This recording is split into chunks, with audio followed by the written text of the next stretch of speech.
ఈరోజు మేము వెళ్ళాము గోవాలోని సాలియోలిం డ్యామ్కి.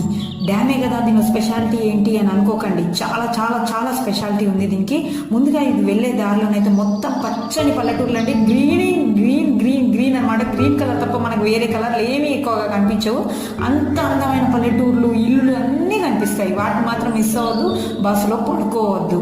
ఇంకా వెళ్ళాక ఇంక డ్యామ్ ఆ గేట్ ఎంట్రన్సెస్ ఉంటాయి కదా, అది ఎంటర్ కాగానే మనకు రామోజీ ఫిలిం సిటీలో ఎట్లా ఉంటాయి సెట్టింగ్స్, అంత అందమైన మా పార్కులు ఉన్నాయి. షూటింగ్ కూడా చేసేసుకోవచ్చు. ఆ తర్వాత మెట్లెక్కి డ్యామ్ ఎక్కామా, వన్ సైడ్ గేట్ ఓపెన్ ఉంటుంది అనమాట. డ్యామ్కి వాటర్ వెళ్తూ ఉంటుంది.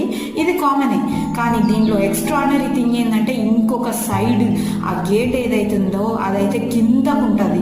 అస్సలు మనం ఇటువంటి గేట్ ఇంతవరకు అయితే ఎక్కువ చూడము. అయితే చాలా ఎక్స్ట్రాడినరీ థింగ్. వాటర్ కిందకి సుడిగుండం వెళ్తాయి కదా, మన దేవి పుత్రుడు సినిమాలో ఎట్లా సుడిగుండం ఉంటుంది, వాటర్ కిందికి వెళ్ళిపోతూ ఉంటాయి కదా,